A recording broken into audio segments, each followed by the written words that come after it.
Buenas tardes, damos un saludo y bienvenida a todos los presentes y asistentes a este evento, a este conversatorio denominado Eficacia de las Juntas de Calificación de Invalidez en Colombia. Agradecemos la asistencia de todos los que están ahora mismo por Facebook Live de la Universidad Libre sede Cartagena, los que están aquí acompañándonos a través de la plataforma virtual de Microsoft Teams.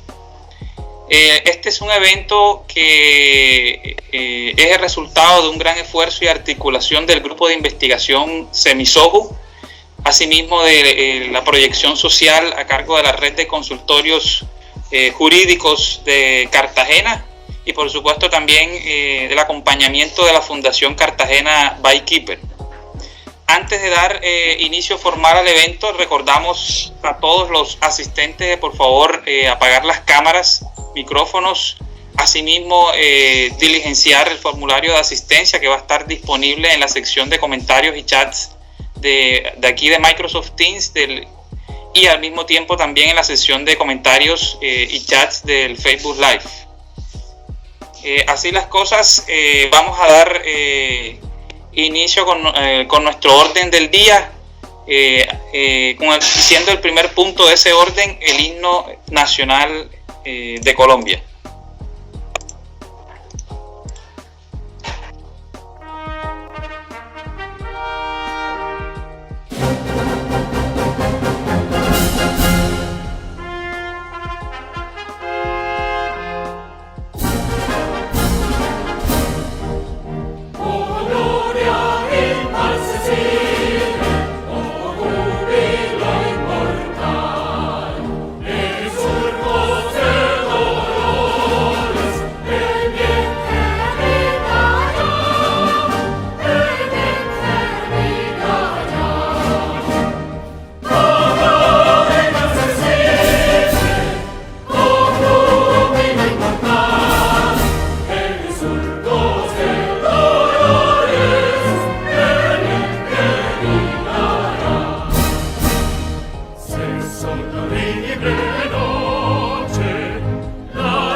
A continuación, el himno de la Universidad Libre.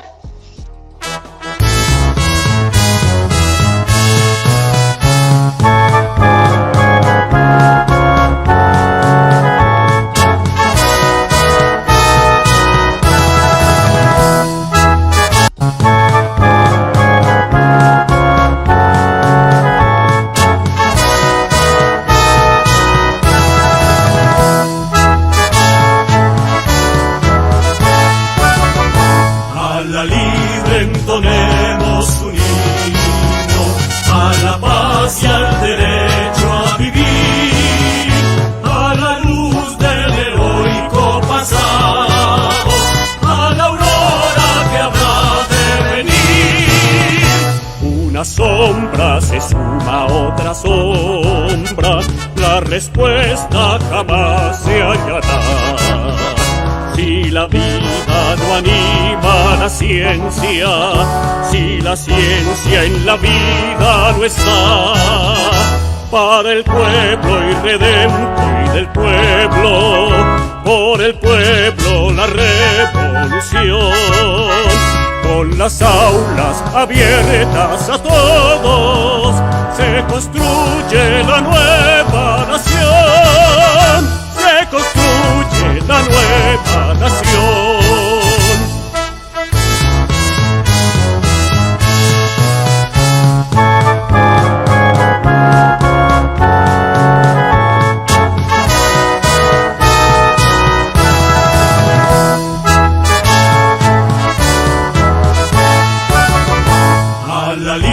Entonemos un himno a la paz y al derecho a vivir, a la luz del heroico pasado, a la aurora que habrá de venir.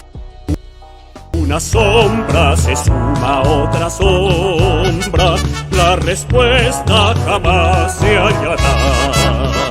Si la vida no anima la ciencia, si la ciencia en la vida no está, para el pueblo irredento y del pueblo, por el pueblo la revolución, con las aulas abiertas a todos, se construye la nueva nación. Se construye la nueva nación.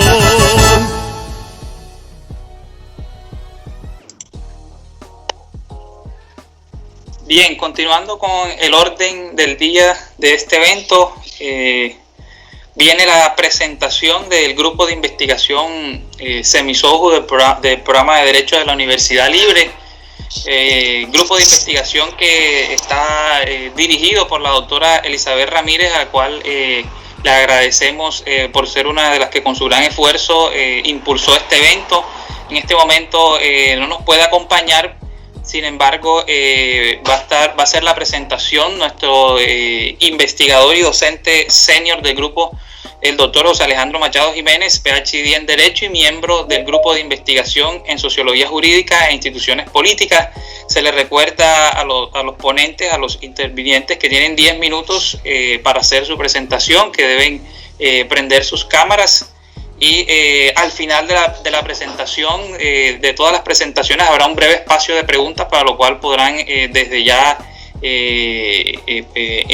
todas sus inquietudes plantearlas en el chat de Microsoft Teams o de Facebook Live, que se está retransmitiendo este evento. Adelante, doctor José Alejandro. Muchas gracias, doctor Mario. Un saludo a todos.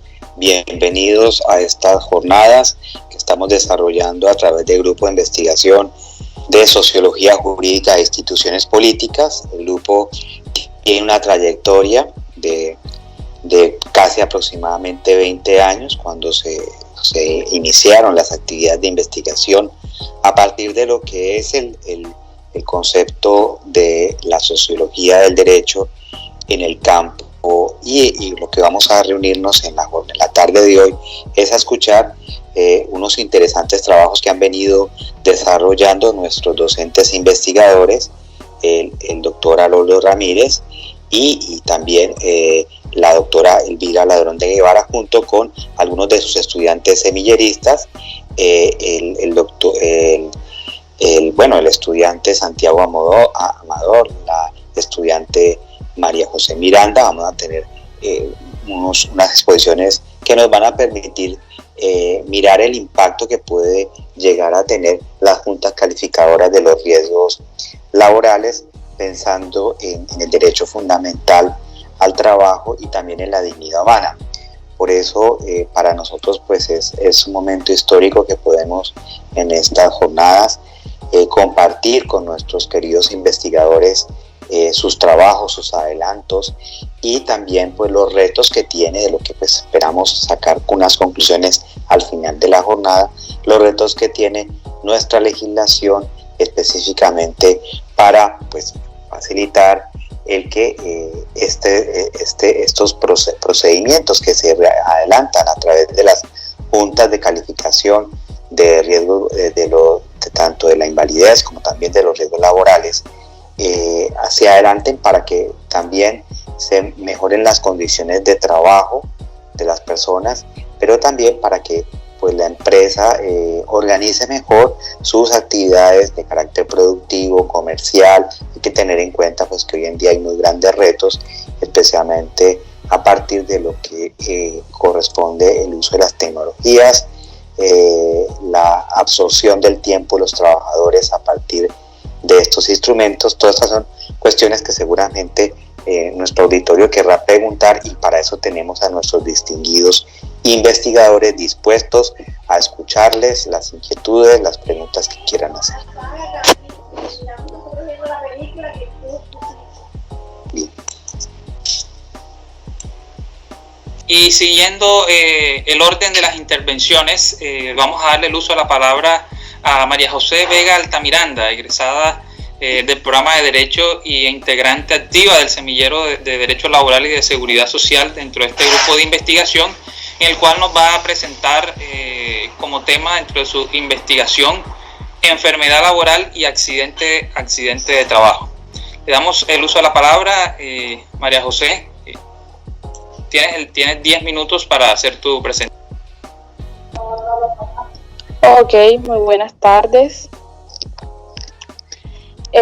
Bueno, iniciamos haciendo una breve introducción acerca que dentro de este conversatorio sobre la eficacia de las juntas de calificación de invalidez en Colombia, es un tema importante a tratar, lo que es la enfermedad laboral y el accidente de trabajo, ya que estas eventualidades o estos siniestros son motivo de calificación por parte de la Junta, ya sea regional o nacional.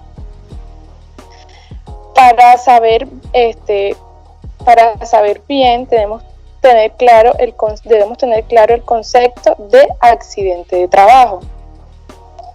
Bueno, el accidente de trabajo es un suceso repentino que sobreviene por causa de o en ocasión del trabajo que produce un trabajador una lesión orgánica, una perturbación funcional o psiquiátrica, la invalidez o la muerte. Un accidente de trabajo es aquel que se produce durante la ejecución de una labor que esté a cargo del empleador o del contratante. Se considera accidente de trabajo el que se produce durante el traslado de los trabajadores o contratistas desde su residencia al lugar de trabajo, siempre y cuando sea el empleador quien suministre el servicio de transporte. También es un accidente de trabajo aquel que ocurre cuando está el trabajador ejerciendo sus funciones sindicales, aun cuando esté en permiso sindical. Y se considera también, por último, accidente de trabajo cuando se produzca un accidente cuando se estén ejecutando actividades recreativas, deportivas o culturales y se esté obrando en nombre del empleador o de servicios temporales. Ok.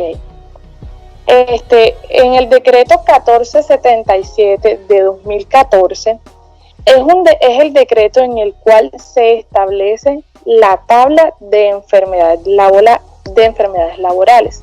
En este decreto, en las tablas se encuentran 250 enfermedades laborales y es un decreto de doble vía. Y la primera es de prevención de agentes de riesgos, cómo prevengo enfermedades en las actividades laborales, y la segunda es para el diagnóstico médico de estas enfermedades. Para poder determinar el diagnóstico médico debemos tener claridad en lo que es una enfermedad laboral. Y las enfermedades laborales son aquellas que son contraídas como resultado de una exposición frecuente a factores de riesgo inherentes a la actividad laboral o que estén presentes en el medio de trabajo. El gobierno nacional es el encargado de determinar de forma periódica cuáles son las enfermedades que se consideran de origen laboral y los factores de riesgo ocupacionales que están presentes. Para las enfermedades que no estén en la tabla, pero que consideren que sean de origen laboral, se debe presentar la relación de causalidad, se debe demostrar. Ok, la relación de causalidad se demuestra, tenemos dos puntos, que es debemos demostrar la presencia de un factor de riesgo en el sitio de trabajo, en el cual estuvo expuesto el trabajador, que de acuerdo con las condiciones de tiempo, modo y lugar, y teniendo en cuenta los criterios de medición. O sea, la exposición debe ser una exposición causal de la enfermedad. Y la presencia de una enfermedad diagnosticada médicamente relacionada causalmente con el factor de riesgo. Ok. Los factores de riesgo existentes que están en el decreto 1477 son los agentes químicos, que es cualquier elemento o compuesto químico que pueden estar presentes en actividades como lo es la refinación de aceites irritantes o minerales y la preparación de cloronaftaleno, entre otros. Y se pueden presentar enfermedades como es la dermatitis por contacto por irritantes. Están los agentes físicos, que es la manifestación de energía y pueden causar daños en las personas. Podemos presentar un factor de riesgo que sea un agente físico en las actividades que son como los conductores de vehículos pesados. Se pueden presentar enfermedades como la fibromatosis o fascia palmar, que es una contractura, y bueno, las lesiones del hombro. También están los agentes biológicos, que los agentes biológicos pueden presentarse en enfermedades infecciosas o una toxina, y pueden presentar enfermedades como la neumonitis por hipersensibilidad al polvo orgánico. Los agentes psicosociales pueden estar presentes en cualquier actividad en la que se desempeñe el empleado, y puede presentar enfermedades como lo es el trastorno de pánico, trastorno de ansiedad generalizada y trastorno mixto ansiodepresivo. Y por último, en los agentes de riesgo tenemos los agentes ergonómicos. Son las situaciones que tienen que ver con la adecuación de los elementos del trabajo a la fisionomía del trabajador. Y puede presentarse en actividades como choferes, los operadores de maquinaria pesada, y pueden presentar enfermedades como lo es la dorsalgia, la ciática y el lumbago no especificado. Bueno, entonces pasamos a las enfermedades directas, que ahí están mencionadas: la neumatosis del minero de carbón, el mesotelioma maligno por exposición al asbesto, la silicosis, la asbestosis y el COVID-19, que este último fue agregado por el decreto 676 del 2020. Entonces, como ya lo habíamos dicho anteriormente, el gobierno nacional es el encargado de modificar las enfermedades laborales. Por eso el COVID-19 fue incluido en las enfermedades de origen laboral, ya que el COVID-19 es una enfermedad de riesgo biológico y lo consideran una enfermedad directa para el personal de la salud, el personal administrativo, el de aseo, el personal de vigilancia y el de apoyo, que se encarga para la prevención y el diagnóstico de esta enfermedad. Para las enfermedades directas solo se necesita el diagnóstico. Y como ya lo habíamos dicho posteriormente, para las enfermedades que no están en la tabla se debe demostrar el riesgo, el nexo causal. Y por último, y no menos importante, las enfermedades común y el accidente común, que es la alteración de la salud que no tiene condición de enfermedad ni de accidente laboral. Pero es de vital importancia también, ya que las juntas se encargan de diagnosticar el origen de esta enfermedad y de este accidente. Muchas gracias. Bien, María José, ¿puedes dejarnos de compartir pantalla, por favor? Bueno, estamos muy agradecidos por esa presentación de María José Vega, que nos hizo una breve introducción a lo que son los conceptos de accidente de trabajo, enfermedad laboral, los factores de riesgos, así como la enfermedad común y accidente común. Muy buena presentación.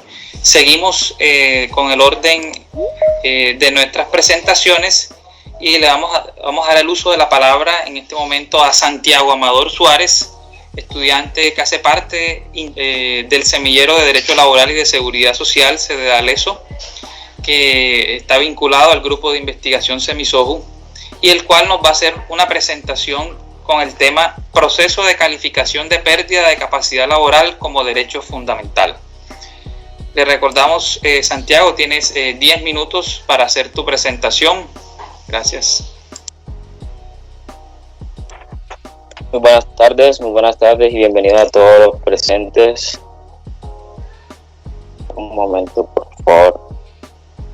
Damos inicio. Dentro del tema de la eficacia de las juntas de calificación de invalidez en Colombia, se torna muy importante enunciar los procesos que estas adelantan como un derecho fundamental. Muy bien. Para el desarrollo de nuestro tema en el día de hoy, para desarrollarlo tomaremos de referencia la sentencia de nuestra honorable Corte Constitucional T341 de 2013. Y es que cabe mencionar que nuestro sistema general de riesgos laborales tiene una gran connotación en Colombia muy importante, ya que da una gran trascendencia y paso vital a nuestro sistema de seguridad social.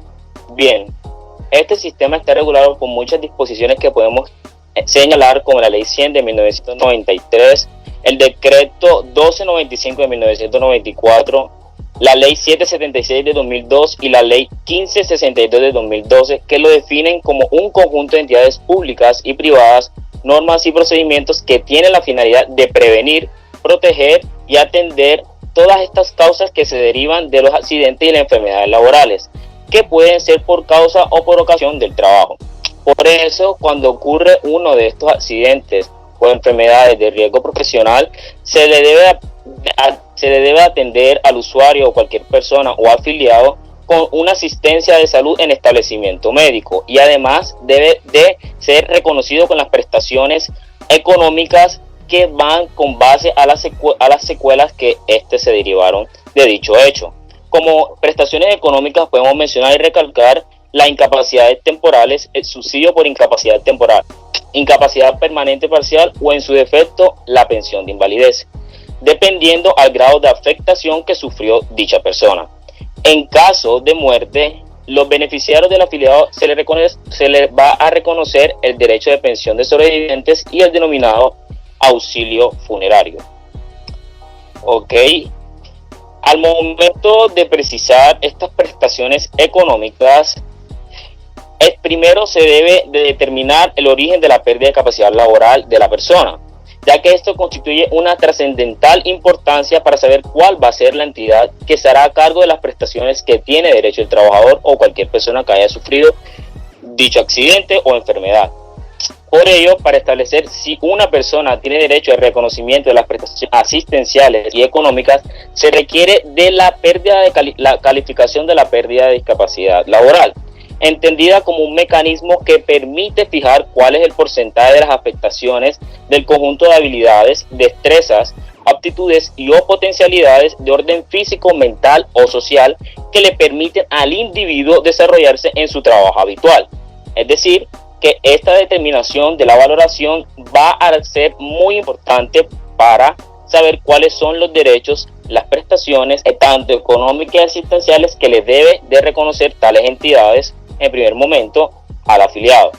Conforme con esto, la calificación de la pérdida de capacidad laboral ha sido considerada por la jurisprudencia constitucional como un derecho que tiene absolutamente todas las personas, ya que cobra una gran importancia porque va enlazado con nuestros derechos fundamentales de la salud mínimo vital y la seguridad social, en la medida de que se le debe reconocer y hacer efectivo a las personas ante estas entidades dichos derechos. Siguiendo adelante con nuestra intervención, es importante abarcar el derecho a la valoración de la pérdida de capacidad laboral, ya que ese no depende de un periodo de tiempo específico, sino de las condiciones de salud, evolución de la enfermedad o el accidente y el momento de rehabilitación o recuperación del afiliado, ya que se puede entender que en un primer momento el accidente o la enfermedad no ocasiona inmediatamente el daño lesivo, sino que al transcurrir el tiempo, dichas secuelas del accidente o la enfermedad se trastornan más graves, pueden ser más severas al afiliado o a la persona. Entonces es ahí cuando entra el derecho a la valoración, para saber cuál es la determinación de su pérdida de capacidad laboral y el eventual estado de invalidez de la persona. Por ende, el simple paso del tiempo no se puede constituir en nuestras entidades y en nuestros derechos una barrera para el acceso al dictamen técnico que permitirá establecer cuáles son las prestaciones que se les debe de reconocer a estas personas, sin importar que éstas se deriven de una enfermedad, accidente profesional o por origen común.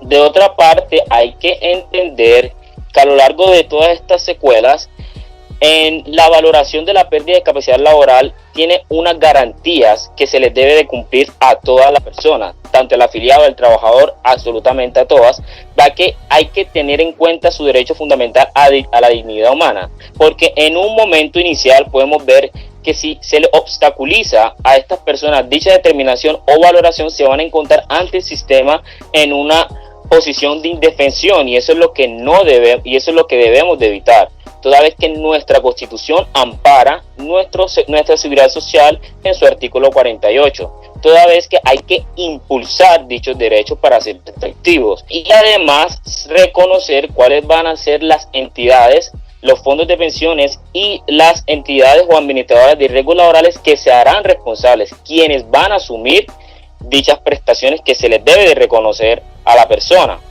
Es por eso, conforme a lo anteriormente mencionado, hay que tener en cuenta que las entidades administradoras de los riesgos laborales son las llamadas a garantizar los derechos que se les debe de reconocer a las personas, como las incapacidades asistenciales y las prestaciones económicas. Y además, relacionado a esto, no es admisible poner trabas administrativas relacionadas sobre cuál va a ser la entidad que será responsable sobre tales prestaciones. Es decir, no puede haber un evento donde una entidad diga que se niega porque otra tiene que asumir la prestación o viceversa, ya que estamos ahí poniendo en un estado de indefensión, vulnerando los derechos que merece el afiliado o cualquier persona. Por tal razón, esto mencionado tiene una estrecha y muy intrínseco en relación con los derechos que hemos mencionado el mínimo vital, la seguridad social y la salud, ya que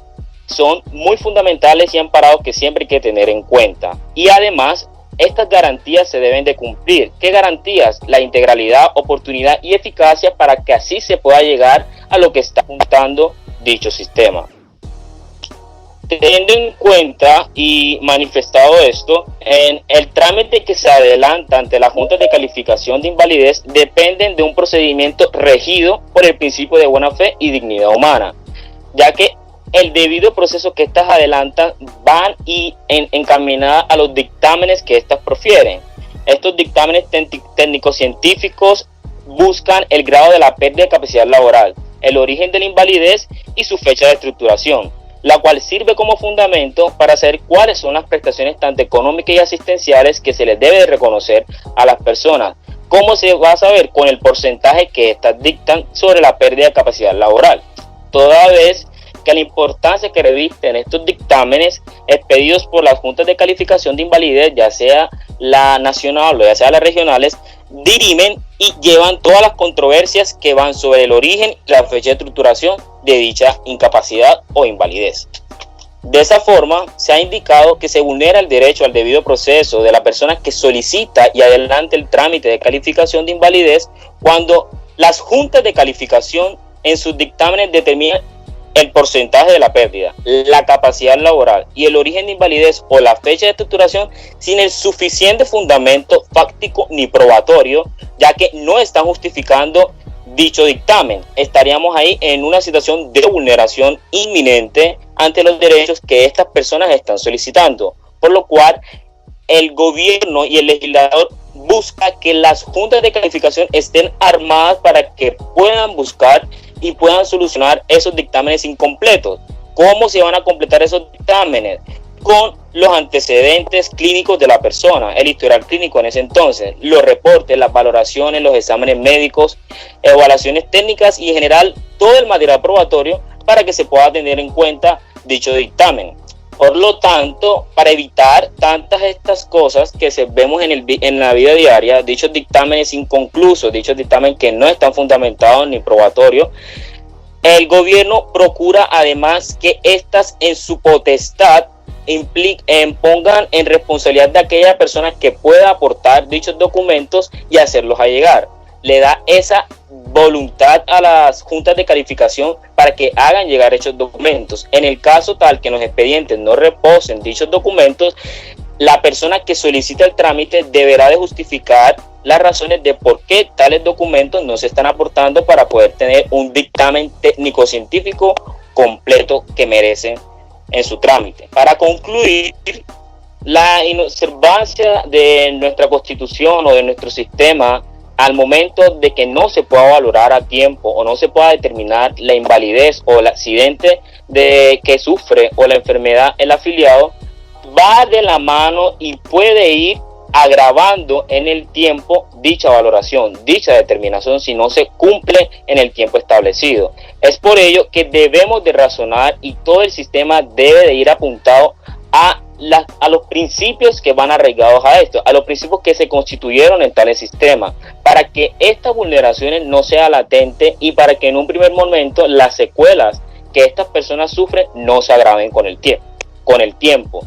Entonces, partiendo de nuestro artículo constitucional 48 que consagra nuestro sistema de seguridad social, podemos ir apuntando a los beneficios que deben hacerse reconocer a las personas que solicitan dichos trámites en tales momentos. Por lo cual no es admisible, como se ha mantenido y como se ha expresado, las trabas administrativas ante estas entidades. Por lo cual siempre que hay que partir y reconocer los derechos fundamentales que merecen las personas. Lo recuerdo, la salud, la seguridad social, el mínimo vital y la vida digna que hay que reconocerles a estos. Muchísimas gracias.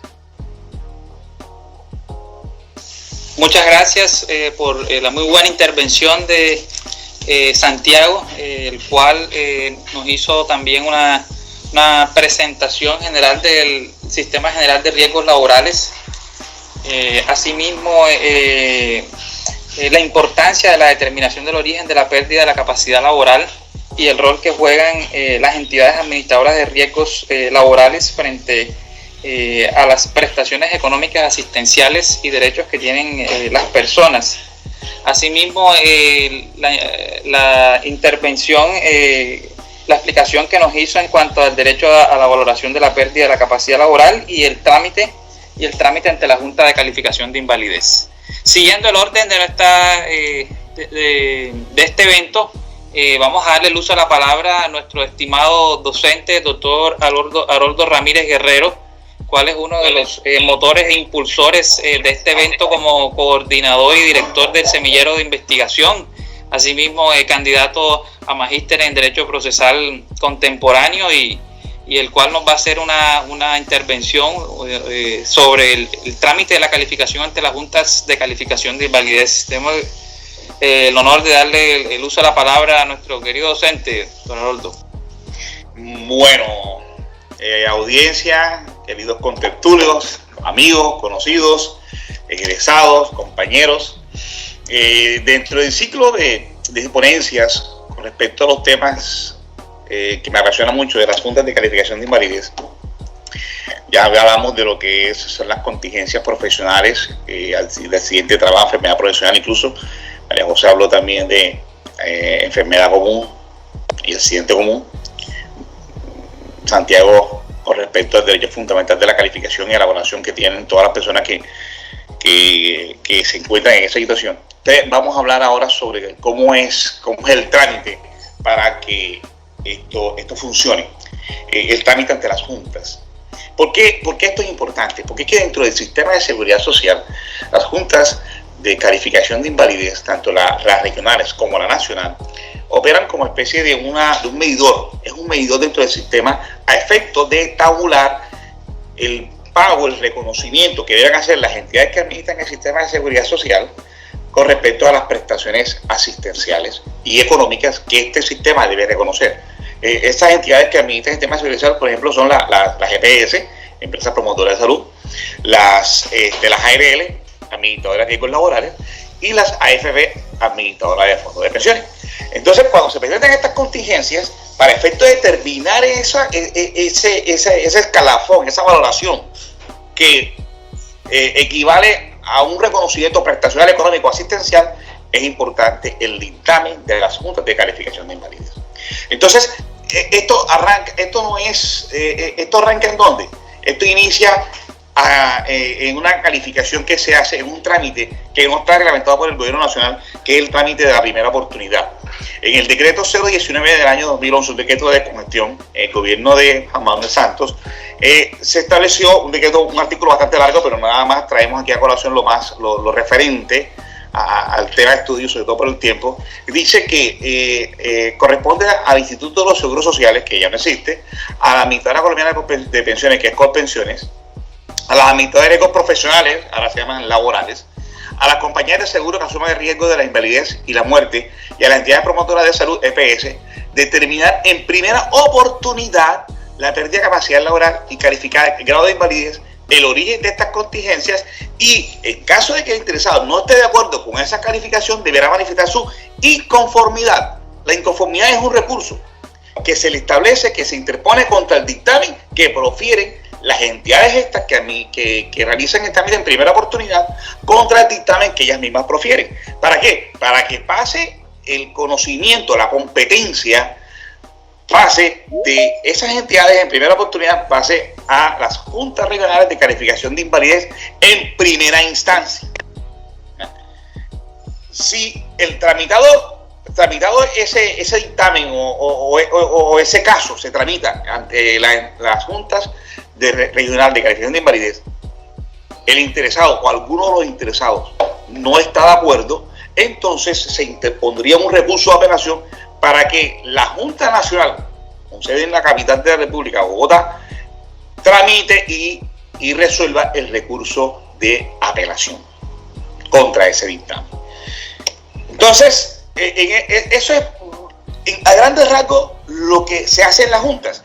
Este es el trámite administrativo. En las juntas hay otro trámite también que tiene que ver con pérdida de capacidad laboral, con determinar el origen de las patologías y establecer la fecha de tutelación de esas patologías, que es cuando las juntas actúan como perito. Cuando actúan como perito, en los casos de que alguna autoridad administrativa o jurisdiccional lo requiera, o también para la condonación de deuda o para una póliza de seguro, pero ante las juntas, como actúa como perito, el trámite que se realiza, el trámite a aplicar, el protocolo a aplicar, es el de la primera instancia, nada más. Cuando la Junta actúa como perito, no es susceptible de recurso de apelación. Bueno, ¿a quiénes se les aplica esta calificación o estos trámites? A todos los trabajadores, por regla general, a todos los trabajadores en Colombia, del sector público y del sector privado. A todos los trabajadores. ¿Quiénes están por fuera? Hay unas situaciones que son de excepción. Por ejemplo, los miembros de la fuerza pública, lo que es policía, lo que es ejército, armada y fuerza aérea, ellos están por fuera de este decreto. También están por fuera, también a quién se les aplica, a los miembros del Congreso, a los profesores del magisterio, y ahora se les voy a explicar. Por ejemplo, los profesores del magisterio, las juntas, ellos tienen un trámite especial que el magisterio les aplica en primera instancia. Las juntas regionales actúan en segunda instancia. Lo mismo los trabajadores de Ecopetrol. Las juntas, ellos tienen su trámite, pero las juntas actúan en segunda instancia. Entonces, como a grandes rasgos se les aplica a todos los trabajadores. La excepción son trabajadores del sector de la rama de la fuerza pública y las excepciones, esas y más las especialidades de los profesores del magisterio y los trabajadores de Ecopetrol. Ahora, hay unas personas interesadas. ¿Quiénes son esas personas interesadas? Esas personas interesadas son aquellas personas que tienen un interés directo en el dictamen. ¿Y esas personas quiénes son? Son la persona objeto del dictamen, el trabajador o el afiliado o incluso sus beneficiarios. ¿Quiénes también son objetos? Personas interesadas. La EPS, la Administradora de Riesgos Laborales, la ARL, los fondos de pensiones, compañías de seguros que se encargan de cubrir los riesgos de invalidez, vejez y muerte, incluso el empleador. Bueno, entonces, arranquemos ya, vamos con la solicitud. La solicitud tiene unos requisitos. Los requisitos son los que están establecidos en la ley. Básicamente, porque son temas muy técnicos, básicamente, ¿qué es? La historia clínica actualizada. Esa historia clínica se presenta ante la Junta Regional. La Junta Regional, su composición es que tiene a 2 médicos con especialidad en seguridad, salud del empleo o medicina laboral y una fisioterapeuta con la misma perfil profesional. Se hace un reparto de forma equitativa, equilibrada. Se hace el reparto entre cada uno de los médicos. De esa manera, el médico va a entrar a revisar y a tramitar ese expediente. Presentada la solicitud, si cumple todos los requisitos, se hace un reparto. O sea, el estudio de la solicitud es de 2 días. Para repartir son 2 días más. Si la solicitud no cumple los requisitos, entonces se devuelve. Es una solicitud que está incompleta, entonces se devuelve. Si ella se devuelve, entonces es posible que si es la devolución tiene una causal que puede ser subsanada, entonces el interesado, la persona que presenta la solicitud, es posible que subsane la irregularidad y se pueda tramitar. Hay algunas que no se pueden subsanar. Por ejemplo, cuando se presenta la solicitud, tiene que ir acompañada de la inconformidad que debe presentarse entre los 10 días siguientes a la notificación del dictamen que se hace en primera oportunidad. Si es por fuera de esos 10 días, entonces no es subsanable y el dictamen en primera oportunidad quedó en firme, quedó ejecutoriado y no es susceptible de ningún trámite adicional, sino simplemente a través de una demanda ante los jueces del trabajo. Después de que se hace el reparto, ya vamos 4 días, entonces admitida el reparto, se fija fecha y hora para la valoración del paciente. Esa valoración del paciente se va a realizar ante el médico. Después que el médico lo valora, el médico hace una ponencia, registra la ponencia y entonces las juntas, dentro de los 3 días siguientes, o mejor, en cada semana, la junta tiene que hacer 3 audiencias. De acuerdo al movimiento de los calificados, entonces se incluyen los pacientes en cada audiencia y discuten las ponencias, los 2 médicos con la fisioterapeuta y se profiere el dictamen. Ese dictamen se debe notificar personalmente. Ahora, de conformidad con el rollo 06, pues hay que darle, por regla general, hay que buscar la forma de aplicar la notificación a través del buzón electrónico. Le estamos dando aplicación a los buzones electrónicos para hacer notificación de los dictámenes. Con las entidades no hay problema. Se presentan problemas con los pacientes, pero si no se puede notificar a través del correo del buzón electrónico, entonces se le notifica personalmente y se establecen los protocolos de bioseguridad pertinentes de acuerdo a la pandemia y se notifica personalmente al paciente. A partir de la notificación por correo electrónico o personalmente, el paciente o la persona interesada tiene 10 días para interponer los recursos. Recurso de reposición o recurso de apelación. El recurso de reposición se tiene que resolver, lo resuelve la misma junta dentro de los 10 días siguientes. Y el recurso, si es procedente, es pertinente, el recurso de apelación, entonces se manda el expediente a la Junta Nacional para que la Junta Nacional pueda resolver el recurso de apelación. ¿Cuál es el trámite ya? Llega el expediente, se llama valoración al paciente, valoración que tiene que ser personal normalmente, pero pues la pandemia se están haciendo a través de videollamadas o por cualquier plataforma donde se pueda observar al paciente. Y eso es todo. Se valora y la Junta Nacional profiere el dictamen. Dictamen que se notifica a cada una de las personas interesadas, se le manda a través también del buzón electrónico. Ese es, a grandes rasgos, el trámite que se realiza en las juntas de declaración de invalidez, trámite con sus protocolos definidos, y lo que se busca es no lesionar ni vulnerar los derechos de los afiliados con base en este debido proceso. Bueno, muchas gracias. Feliz tarde. Muy agradecido, doctor Haroldo, por la breve, concisa y precisa explicación respecto al trámite de calificación de las juntas de calificación de invalidez, donde bien nos hizo mención sobre la importancia del decreto 019 del 2011 y el decreto 1072 del 2015, así como el trámite desde la primera oportunidad de las personas interesadas durante todo desde el inicio de la solicitud hasta el final en la Junta Regional y en una segunda instancia en caso de que se presenten recursos ante la Junta Nacional.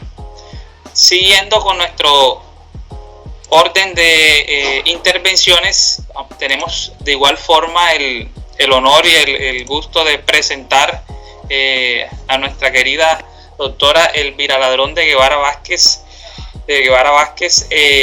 docente de la Universidad Libre, sede Cartagena, magíster en Derecho Laboral y Seguridad Social, y quien nos va a tocar el tema de las directrices de unificación de la Junta Nacional de Calificación de Invalidez. Le damos el uso de la palabra por 10 minutos y es un gusto poder presentarla, doctora Elvira. Buenas tardes, doctor Mario. Para mí también es un gusto estar aquí con ustedes en la tarde de hoy hablando sobre este tema tan importante como es el de las trámites de las juntas regionales de calificación de invalidez. Bueno, en la tarde de hoy, luego de escuchar la intervención de mis compañeros, donde puntualizamos sobre los conceptos de accidente, de enfermedad, de la importancia y lo fundamental de estos derechos y del trámite ante la Junta, yo quería hablar y puntualizar sobre unos temas muy concretos que son un momentico y les comparto la pantalla.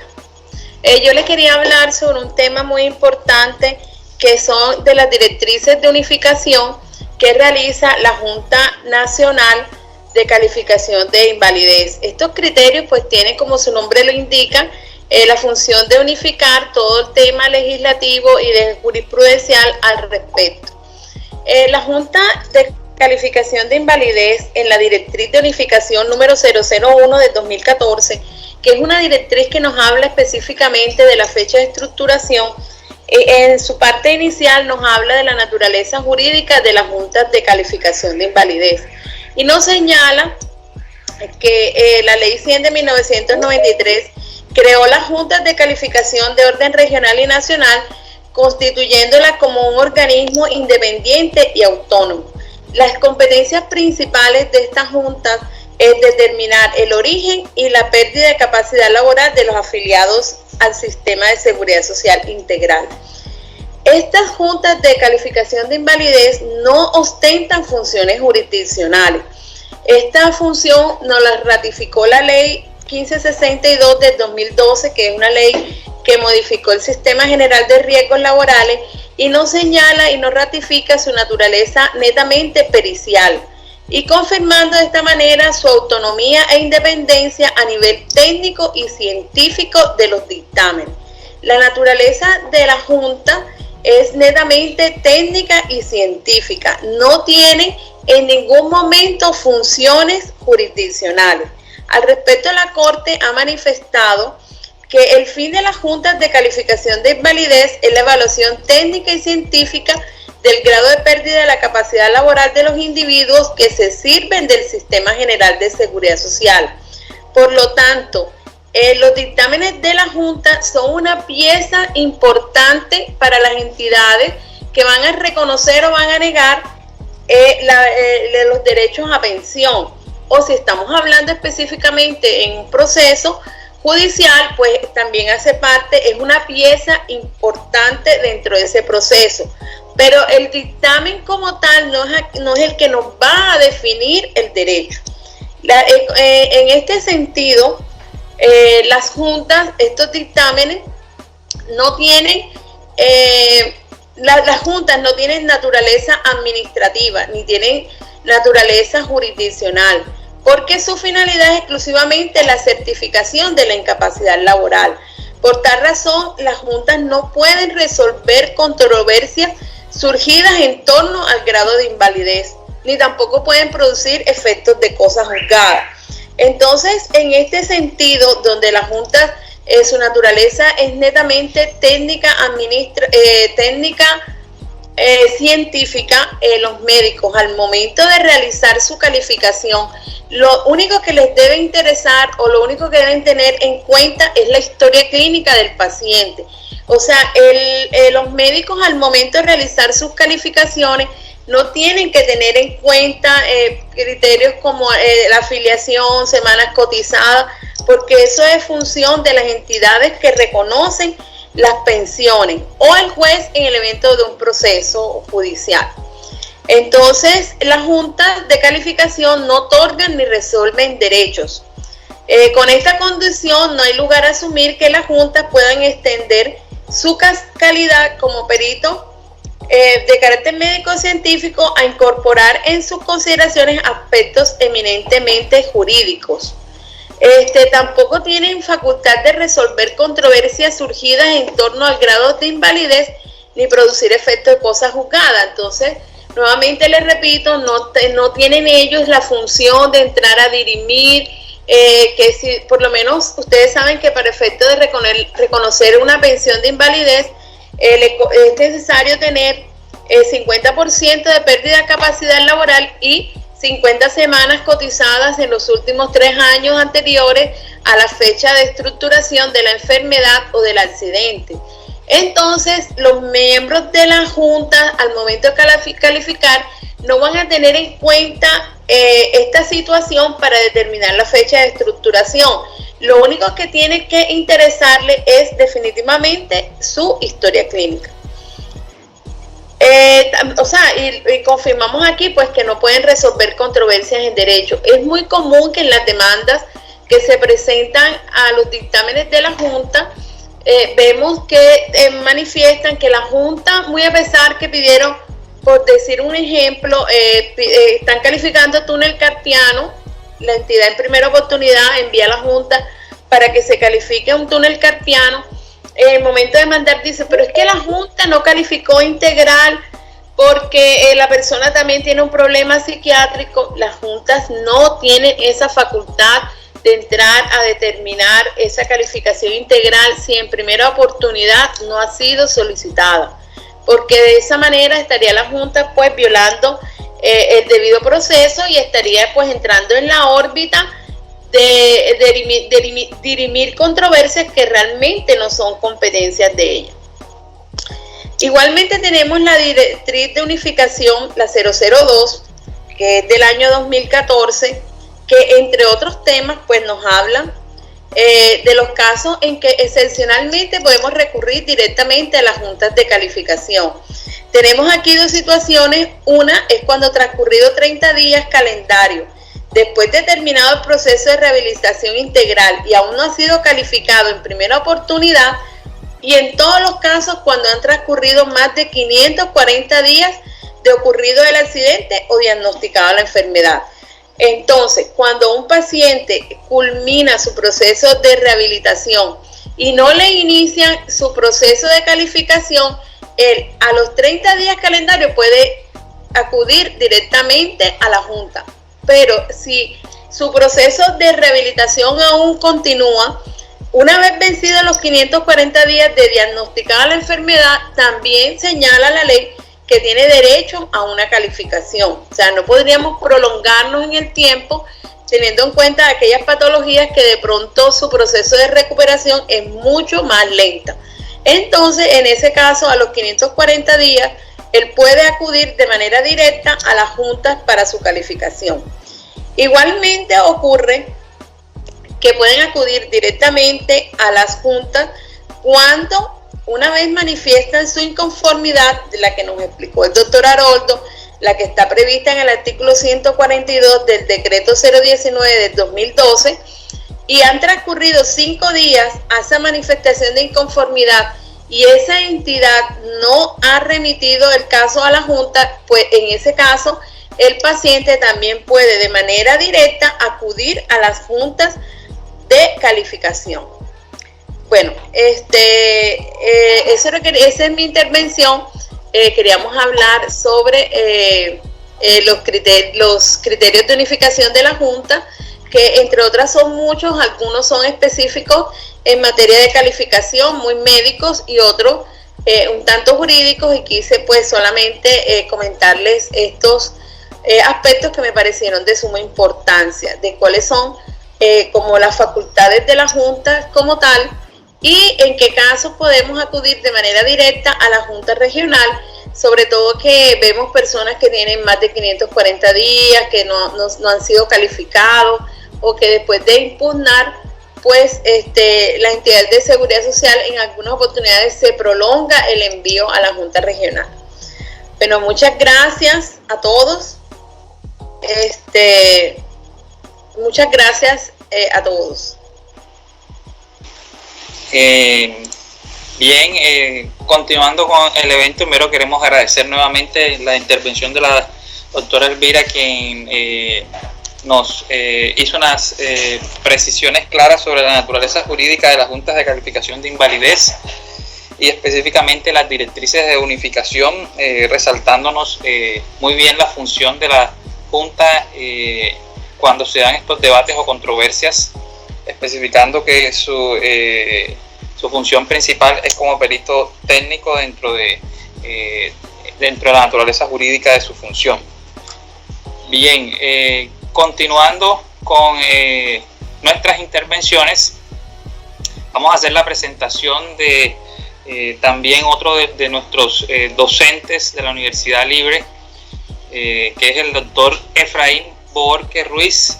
Además tenemos el gusto de que es nuestro secretario académico en la coordinación del programa de Derecho, candidato a magíster también en Derecho Laboral y Seguridad Social, y el cual tenemos el honor también de presentarlo con la intervención del tema piso de la seguridad social. Vamos a dar el uso de la palabra al doctor Efraín por 10 minutos. Tiene el uso de la palabra, doctor. Sí, muy buenas tardes. Agradezco de antemano la presentación del doctor Mario, como también así la participación de todos los exponentes en esta tarde y la participación de todos los asistentes a este evento. Le agradezco a María Camila que me apoye con las gráficas y comencemos con la intervención. Bueno, creo que entramos a un tema sobre la ley de piso de protección social, un tema que ya de entrada es bastante polémico, y que incluso desde antes de su expedición y que se sabía que ya se iba a tratar sobre este tema, un amplio sector laboral manifestaba su inconformidad respecto a las razones y verdaderos objetivos con que se expedía el decreto 1174 del 2020, que fue a la larga el que regula o reguló esta ley de piso de protección social. Pero para eso necesitamos, en primer lugar, saber cuál es el objeto de este decreto, y ustedes lo pueden apreciar en las imágenes, en la cual dice que no es otra cosa que la de reglamentar el acceso y operación del piso de protección social para todas aquellas personas que mensualmente perciban ingresos que sean inferiores a un salario mínimo mensual legal vigente, como consecuencia de esa dedicación parcial a un trabajo u oficio o actividad económica. Vemos en este decreto, asistentes, que el fin de ello o la normatividad lo que busca es darle una protección a aquellas personas que vienen percibiendo por debajo de ese salario mínimo. Debo de manifestarle de antemano que esta es una realidad, no es una realidad que se viene presentando ahora, sino que se viene presentando muchísimos años atrás, ¿verdad? Trabajadores que laboran por horas en nuestro país. Pongamos el ejemplo, hay hogares donde se requiere que presten los servicios estas mujeres del servicio doméstico, pues asisten sencillamente 2 o 3 días a la semana, varios días al mes, en un horario de la mañana o en la tarde. Pero así encontramos un sinnúmero de actividades, pero que no venían siendo regulados. Debo manifestarle una posición que es muy particular, y la posición es que yo sí de alguna manera estoy de acuerdo con lo que se expidió en este decreto. Sé que hay muchos contradictores en este sentido y están en su derecho, sobre todo todo este gremio sindical y obrero. Sin embargo, creo que estamos frente a una población que estaba abandonada y que sigue abandonada, y que de alguna manera el gobierno nacional ha querido intervenirlos. Pero repito, se tratan de trabajadores o de personas que vienen ganando por debajo de ese salario mínimo, y que lo que se busca, entre otras cosas, estimados asistentes, es que los empleadores o los contratantes de ese rubro que ellos están ganando se realice un aporte equivalente al 15% de ese ingreso suministrado, como lo veremos más adelante. Por favor, siguiente gráfica. Para el año 2019, 24.7 millones de personas eran los que tenían esa capacidad de poder trabajar en nuestro país. Sin embargo, de esa cifra podemos sacar que 22.4 millones de personas eran los que estaban laborando. Eso nos reflejaba más o menos un índice de desempleo de 2.3 millones de habitantes. Sin embargo, la cifra puede ser mucho más escandalosa o menos alentadora cuando nos damos cuenta que 14.1 millones de trabajadores estaban en condiciones de no poder cotizar en el sistema de pensión. Esto era algo muy preocupante y bastante alarmante. Peor aún, las cifras nos reflejaban cuando a mediados del año pasado la cifra del desempleo era de 10.7. Podríamos decir que eran cifras manejables en comparación a los últimos gobiernos, a los últimos meses, que se venían manejando quizás unos índices un poco superiores. Sin embargo, si lo comparamos un año posterior, en julio de este año, esas cifras se duplicaron. Y las razones ya las sabemos. Sencillamente la pandemia que estamos viviendo, la crisis sanitaria, laboral, la crisis económica, que no solamente se está viviendo en nuestro país, sino en todo el mundo, en todo el planeta. Y el DANE nos da una cifra mucho peor a final del año 2019, donde nos dice, oigan esta cifra, 9.4 millones de personas ganaban por debajo del salario mínimo. Caramba, una cifra altísima, donde los índices de pobreza en nuestro país son verdaderamente alarmantes. Miren el equivalente, 47%. Era una realidad que de pronto muchos de nosotros queremos ocultar, queremos desconocer, pero realmente esto es así. Muchas personas ganan por debajo de ese salario mínimo. Y miren las cifras, que es lo que nos muestran. Ahora, hay algo que es muy cierto y no podemos ocultar. No solamente con la expedición de este decreto 1174 del 2020 es cuando nos dimos cuenta que debíamos proteger o buscar una protección a estas personas que ganaban por debajo del salario mínimo. No, si nosotros buscamos el Plan Nacional de Desarrollo 2018-2022, nos damos cuenta que ya esa idea se venía cocinando por parte del gobierno nacional.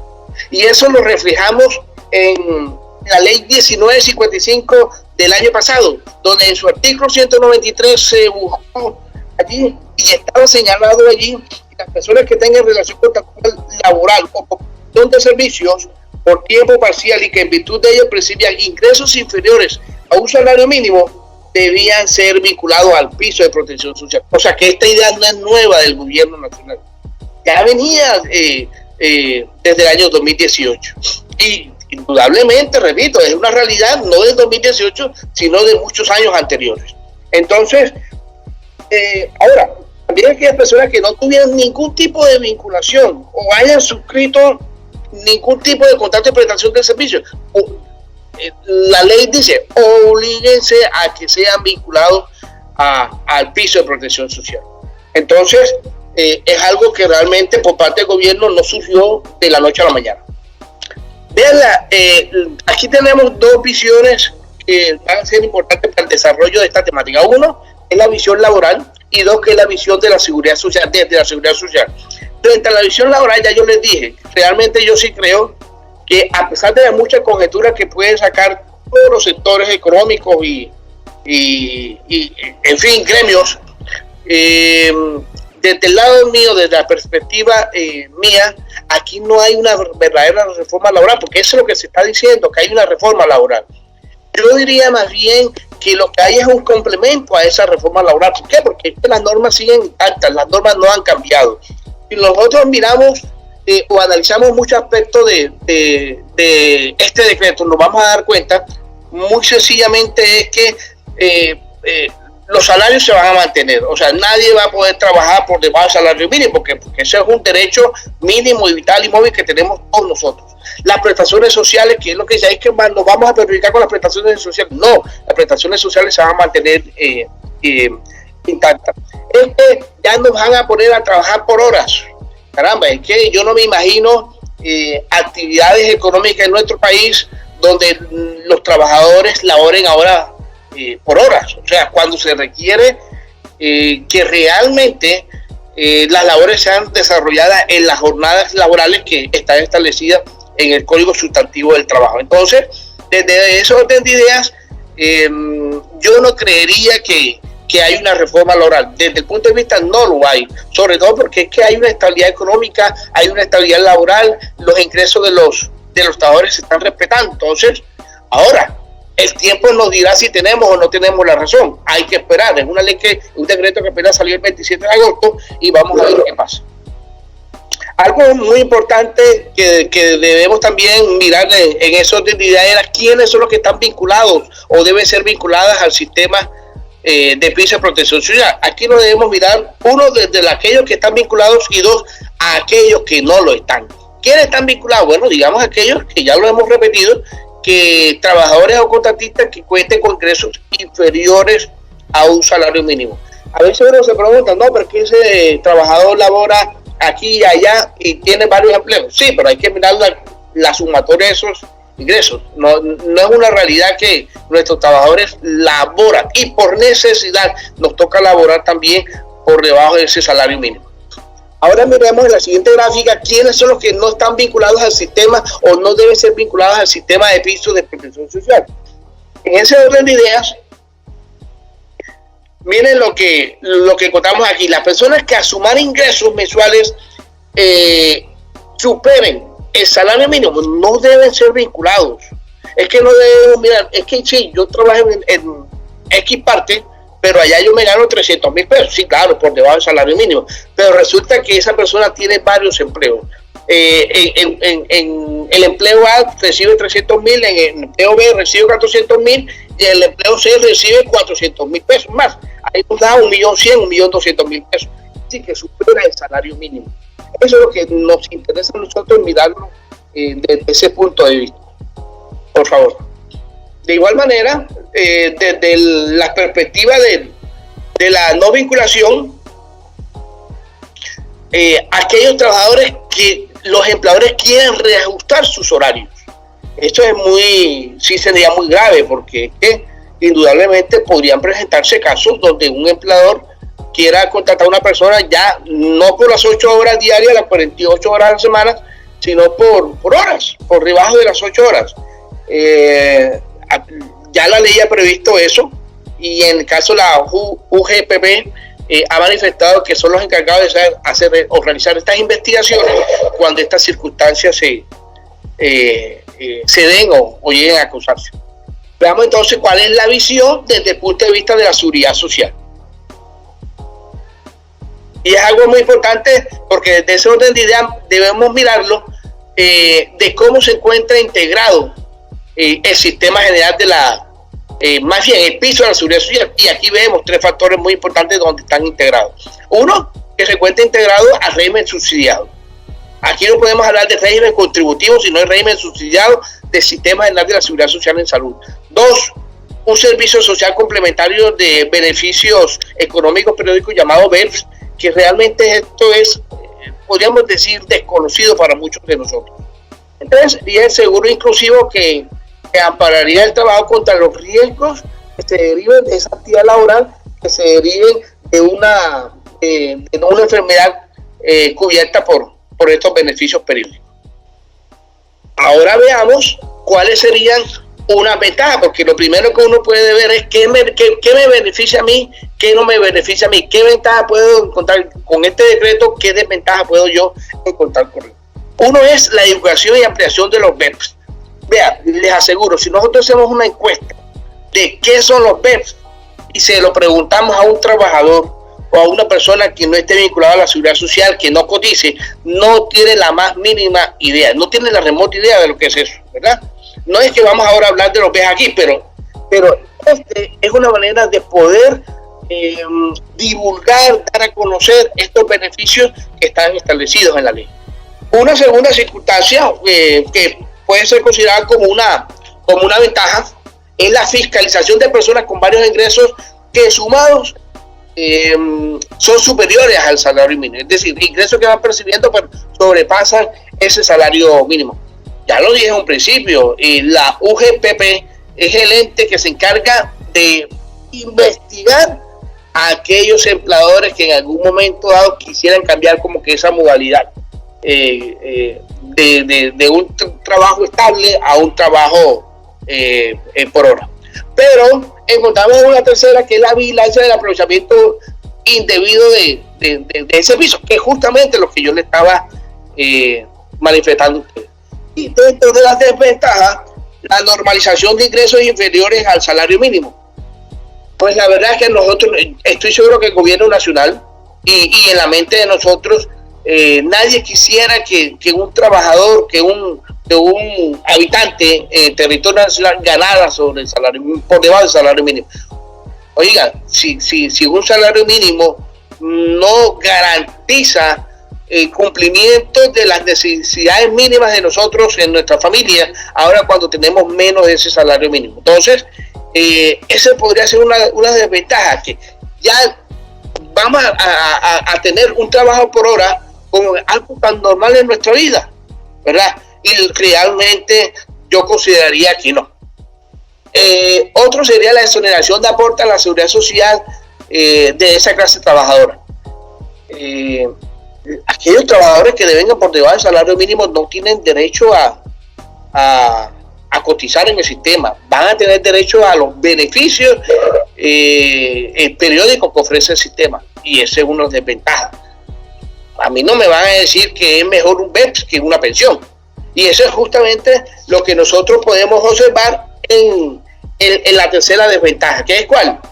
El no otorgamiento de prestaciones económicas. Vean lo perjudicial que trae la ley, ¿verdad? Y es que no vamos a tener derecho a una pensión de vejez. Yo no podré pensionarme por invalidez, no podré pensionarme por sobrevivencia, no tendré derecho a incapacidades o licencia de paternidad o de maternidad, porque si hay algo que este sistema o esta normativa nos trae, es que definitivamente ellos no van a recibir prestaciones económicas.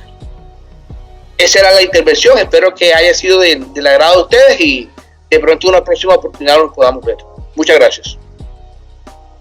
Bien, muchas gracias, doctor Efraín, por la presentación sobre la Ley de Piso de Protección Laboral del Decreto 1174 del 2020. Las muy buenos comentarios y observaciones respecto a la visión laboral, asimismo la visión desde la seguridad social, con las ventajas y desventajas que podría traer esta ley que está siendo bastante controversial y debatida en la academia. Bueno, ya para ir cerrando nuestro evento, vamos a darle el uso a la palabra en nuestra próxima intervención al abogado, el doctor Iván Alexander Ribón Duque, abogado de la Universidad Autónoma del Caribe, el cual nos va a compartir, gracias también a esta articulación con la Red de Consultorios Jurídicos de Cartagena en el tema de previsión social, nos va a compartir su intervención sobre el tema trámite de consignación de honorarios de profesionales y atención de las juntas de calificación de invalidez. Le damos el uso de la palabra por un tiempo de 10 minutos. Adelante, doctor. Bueno, vamos a ir comenzando. Antes de hablar del trámite de los honorarios profesionales de la Junta de Calificación, creo que es importante hablar de qué son estas entidades, qué son las juntas de calificación. Y estas entidades no son más que entidades regidas por el Ministerio de Trabajo, que son entidades sin ánimo de lucro, las cuales cuentan con personería jurídica.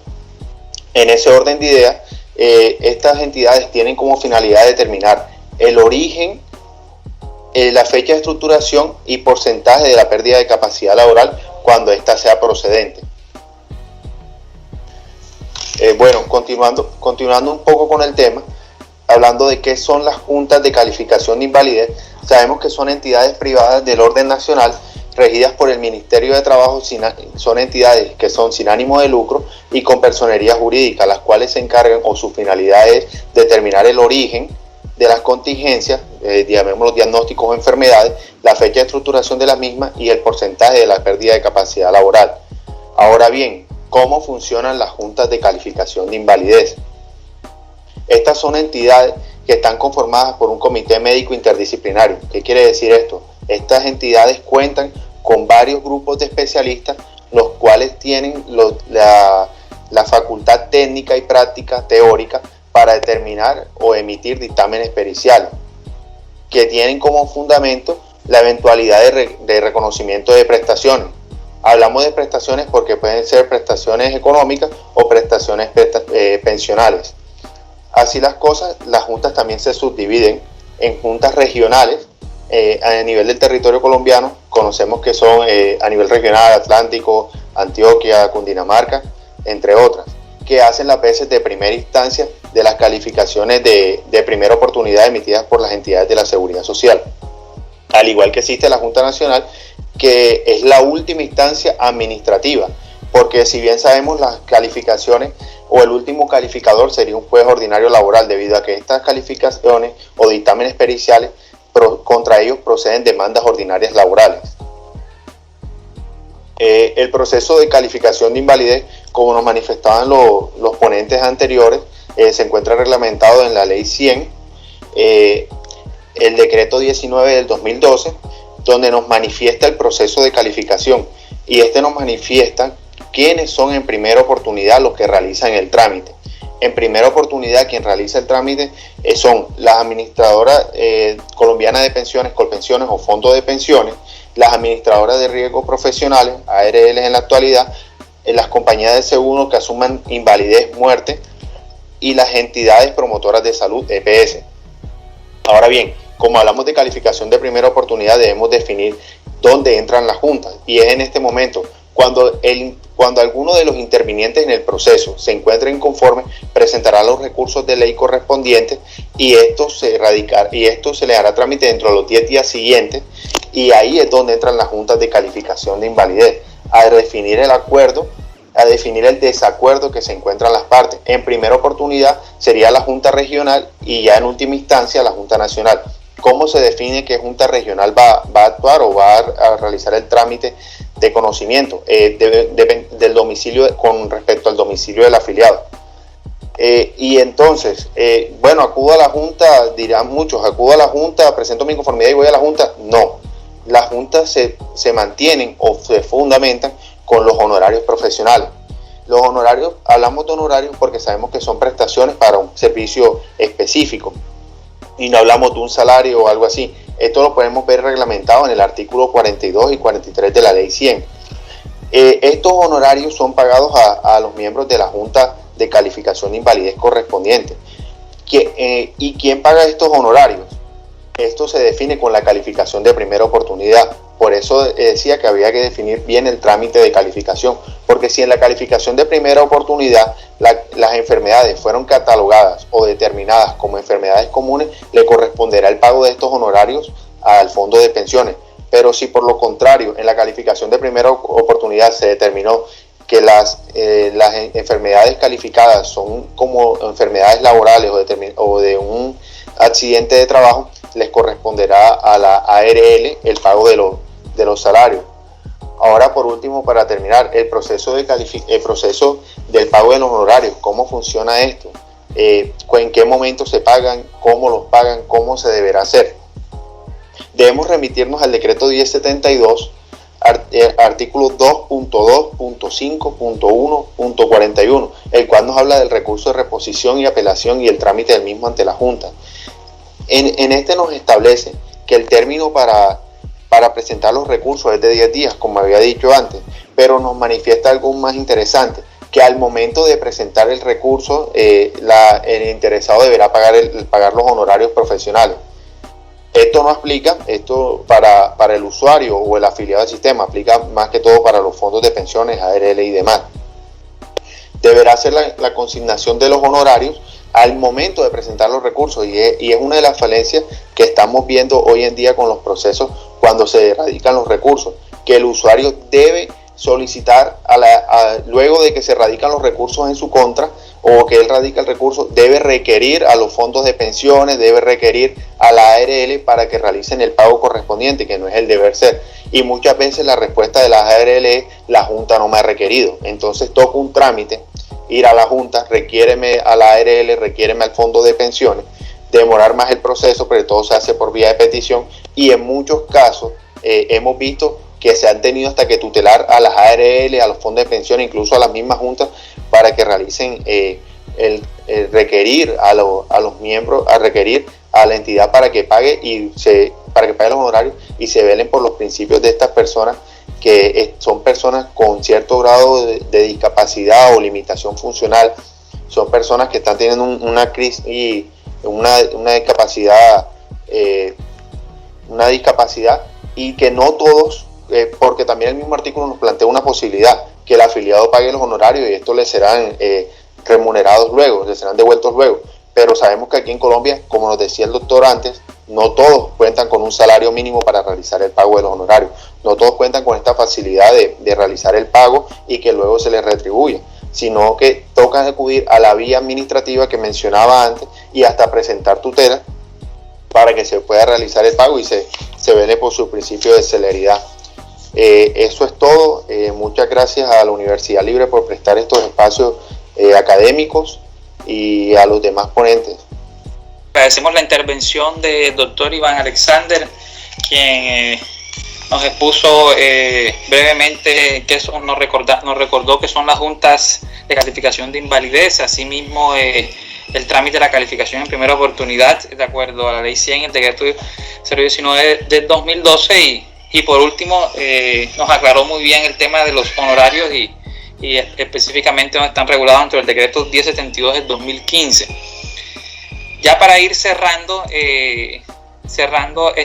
clausurando este conversatorio, primero queremos recordarle a todos los asistentes que están tanto por la plataforma de Facebook Live como por aquí presente en Microsoft Teams, que al final de esta última intervención de cierre del doctor José Alejandro va a haber un breve espacio de preguntas que ustedes hayan planteado en el chat o los comentarios en esos espacios, así que todavía tienen la posibilidad de hacer alguna pregunta en general respecto a alguno de los ponentes. Y para ir cerrando, entonces, damos el uso de la palabra nuevamente a nuestro doctor José Alejandro Machado, doctor en Derecho y docente de la Universidad Libre, investigador senior del Grupo de Investigación Semisoju, para que nos dé unas breves conclusiones de lo que ha sido este conversatorio. Tiene el uso de la palabra, doctor.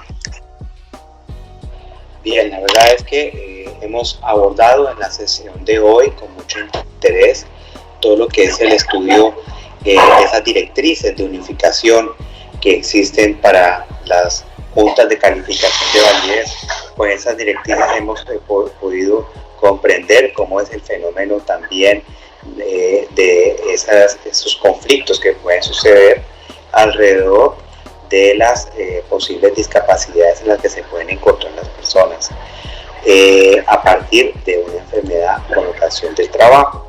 este trabajo pues hay que destacar el esfuerzo que han desarrollado pues, nuestros distinguidos colegas de la Facultad de Derecho de la Universidad Libre, y por eso pues yo quisiera que el tiempo de esta sesión para posibles preguntas e inquietudes pues se surtiera y pudiéramos terminar la sesión de hoy con ese espacio de preguntas, agradeciéndole por demás también la participación a toda esa audiencia nuestra del grupo de investigación CENISOL, y que también esperamos que pues haya sido esta actividad de su agrado. Doctor Mario, pues le agradezco también a usted y por supuesto damos ronda a las preguntas. Así es, doctor José Alejandro, gracias por el cierre, el acompañamiento.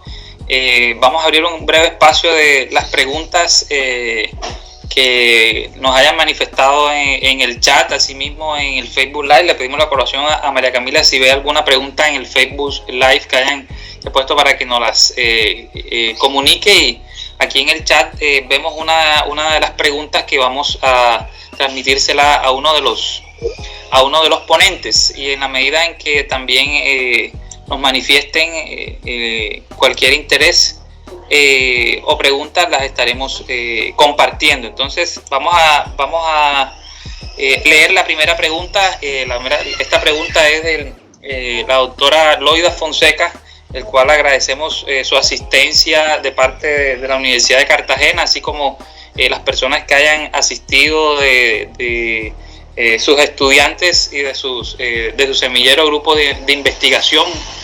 La doctora Loida nos plantea una pregunta para el conferencista, para el ponente, el doctor Haroldo Ramírez.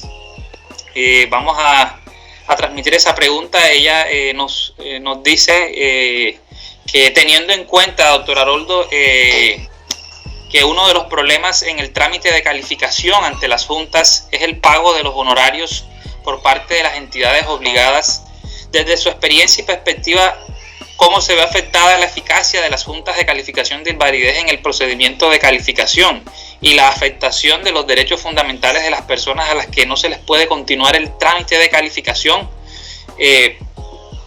por el incumplimiento de este pago? Tiene el uso de la palabra, doctor Haroldo.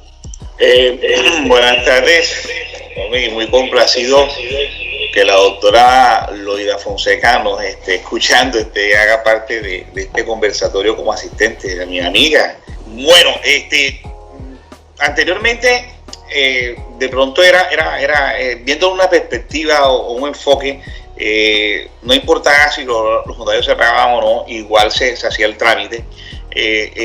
Con esta reforma de la 1352 y el 1072, pues, que recorrió la 1352, obliga a que las entidades,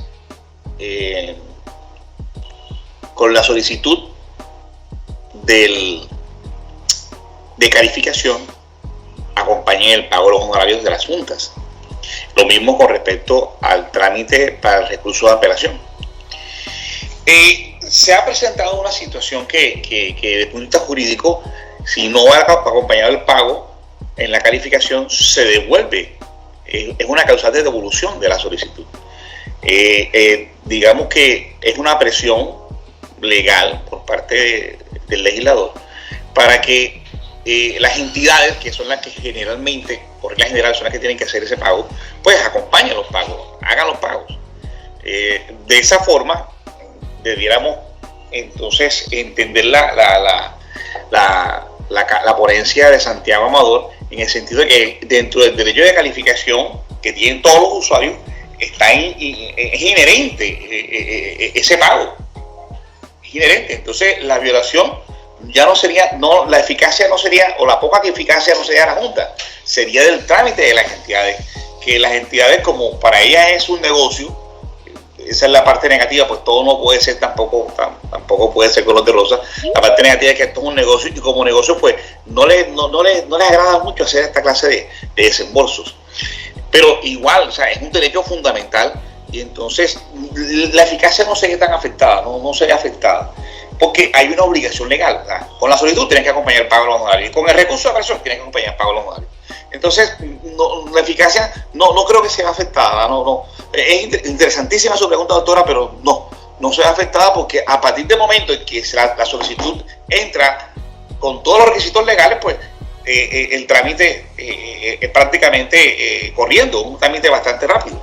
Entonces no me parece que, no creo, claro, no es perfecto, el sistema no es perfecto, de pronto el legislador a veces es el problema de cuando se reglamenta mucho, que es lo que ha pasado ahora, que hay mucha reglamentación, entonces tiende de pronto con tanta reglamentación a que a veces las garantías procesales se ven un poquitico, pueden verse afectadas en cuanto sobre todo a la celeridad del trámite, pero no lo veo tanto, más bien es esa ineficacia, podríamos enfocarla mejor en las entidades. Esa es la respuesta. Y muchas gracias, doctor. ¿Qué otra pregunta? Bien,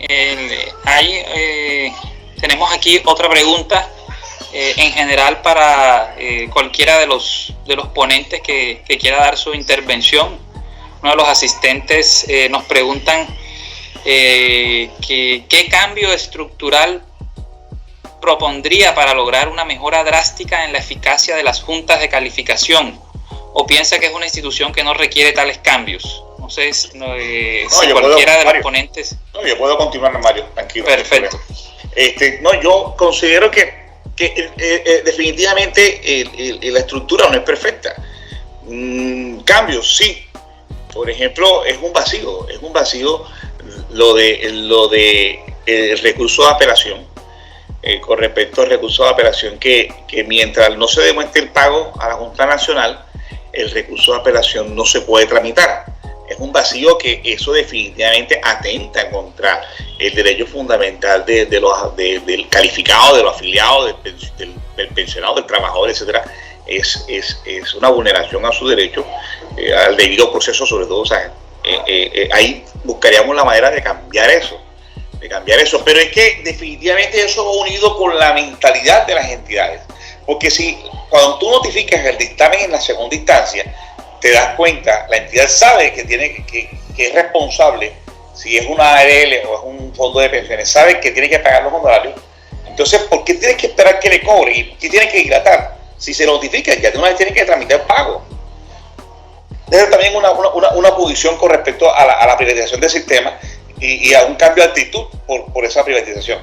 Otra situación que también a veces dilata los procesos de calificación es cuando hay pruebas complementarias, cuando los médicos en el trámite de calificación ellos pidan pruebas para poder hacer su calificación con todos los fundamentos fácticos, médicos y jurídicos, necesitan un examen complementario. Entonces es una situación a veces polémica, a veces las entidades no la apuestan porque no quieren gastar. Entonces ahí habría que también como que tratar de manejar eso mejor para que los exámenes que son practicados por un equipo de interconsultores, médicos o especialistas en el área de la salud, para efectos de ser como especie de un auxiliar de las juntas en este sentido. Habría que mejorar la manera como se le da la posibilidad de que el interconsultor pueda hacer mejor su trabajo y que las entidades le paguen los honorarios a los interconsultores. Esas son las dos cositas que yo veo dentro del trámite, que es lo que más digamos, que le faltaría de mejorar en el sistema de calificación en las juntas de calificación de validez en Colombia. Perfecto. Doctor Haroldo, una última pregunta de cierre. Sí. Ya esta nos la presentaron en el Facebook Live de la universidad. La pregunta la hace un usuario del consultorio jurídico del consultorio de la Universidad Autónoma. Dice que plantea una situación de que se sufrió un accidente de tránsito y fue a la Junta y pagó en salarios mínimos mensuales legales vigentes que le calificaron el 31% de pérdida de la capacidad laboral y la aseguradora pagó 3.100.000. Este valor que pagó, dice, es muy alto, considera que deberían regular los honorarios de acuerdo a las indemnizaciones reclamadas. Bueno, una cosa son los honorarios y otra cosa es el pago que se le hace al afectado de una indemnización. O sea, son dos cosas diferentes. A las juntas, tanto la regional como la nacional, solamente se le debe cancelar es un salario mínimo legal mensual vigente, que para el año 2020 son 877.803 pesos.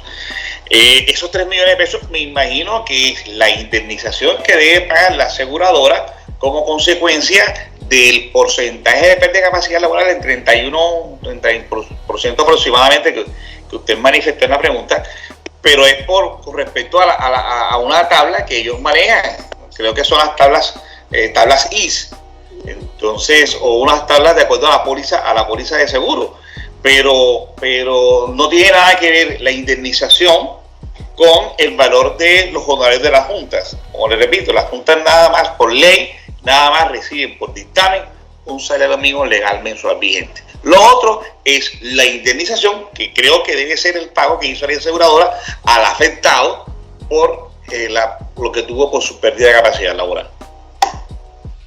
Quisiéramos darle el uso de la palabra, como la pregunta iba también dirigida a nuestro doctor Iván Alexander de la Universidad Autónoma. No sé si él quiera por último hacer alguna aporte como respuesta a la pregunta. Exacto, igual a lo que manifestó el doctor Haroldo, creo que es importante recatar que los honorarios no los fijó nadie, sino están establecidos. Por otra parte, pues sí hay unas condiciones especiales en las que se paga menos, pero es cuando son condiciones de discapacidad que son subsidiados por caja de compensación y demás. Pero para el caso de periciales, tengo entendido, pues me corregirá el doctor Haroldo, que siempre se hace con base al salario mínimo. Igual para pruebas periciales judiciales.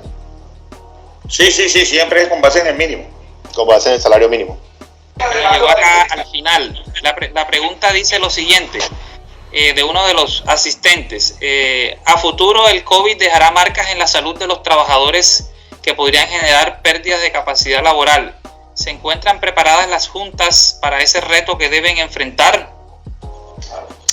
Claro que sí. Igualmente las juntas mensualmente califican un número importante de personas, así que en el momento que pues se presente de calificar personas que han tenido secuelas por motivos de COVID, indiscutiblemente que las juntas tienen toda la capacidad para hacer las calificaciones pertinentes.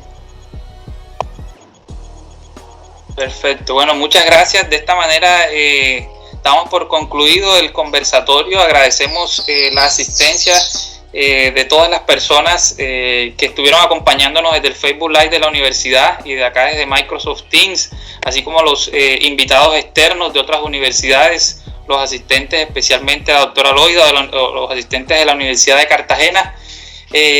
También a los organizadores del evento, que repetimos el gran esfuerzo del grupo de investigación Semisoju, asimismo en alianza con Cartagena Baiquipe y la red de consultorios jurídicos de Cartagena. Este evento estará posteriormente disponible para los que quieran verlo, porque fue grabado en el Facebook Live de la Universidad Libre C de Cartagena. Damos por cerrado el evento y muchas gracias a todos los ponentes y asistentes nuevamente. Gracias.